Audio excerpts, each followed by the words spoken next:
ಇಂಚ ಊರ್ದಗಳು ಮಾತ್ರ ಏನಲೆಪ್ಪುವೆ ಕಾರಣದಾದ ಕೇರಳ ಬೆಂದು ಎನ್ನ ಪುದರಿ ಅಂಡ ಯಾನ ಮಾತಿನ ಹೆಚ್ಚಿನ ಬೇಲೆ ಹತ್ರ ಅದು ದೊಡ್ಡಗೆ ಒಂದು ಬೀರ ಬಂದಿರ ಪದೆಲ್ಲ ಸೇರುಂಟು ಕಾರಣ ಅಂಚಿನ ಬೇಲಮಂದ ಸ್ವಾಮಿ ಅಚಿಲ ಸೀಮೆದ ಅರಸುಲ್ಲ ಚಾವಡಿಗೆ ಬತ್ತಿನಂಚಿನ ಗಟ್ಟಿನ ಸೋಪಾಯಿನ ಯಾನೆ ಸಂತೋಷ ಇನ ಅರಸುಲು ಬೆದರ ಜಾಗ ಕೊರಿಯರು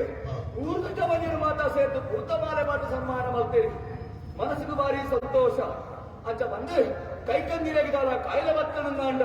ನಿಖಲಿಗೆ ಮದ್ದಲಾ ಬರ್ಪೆ ಊರಿಗೂ ಪೋಪೆ ಕೇಳ ಪೆನ್ನು ಮುಟ್ಟಿಯಡ ಯಾವು ಆ ರೋಗ ಬತ್ತನಲ್ಲ ಕೈಕಂದಿರಿಗೆ ಗುಣ ಹಾಕೊಡು ಇದು ಸತ್ಯದ ಅಂಚ ಇದು ಕಾಂಡಲಾಕದ ತುಪ್ಪೇನೆ ಮದ್ದಿಗೆ ಬೋಡ ನಂತರ ಬೇರು ಪುರ ಖಾಲಿ ಆದುಕೋತ ಒಂದ ನಾಡೊಂದು ಬೋಡು ಒಬ್ಬ ಕರ್ಕಲ ತೋಟದ ದೈವೈಗತಿರ ಅಪ್ಪೇನ ಇಲ್ಲಡ ತಿಕ್ಕುಲ ಕಲಿ ಭಾರಿ ರುಚಿಗೆ ಒಂದು ತಕ್ಕನ ಪರಳೊಂದು ಆಸೆ ಆಗ್ತದೆ ಹಂಚಿಕೋಬೇಕು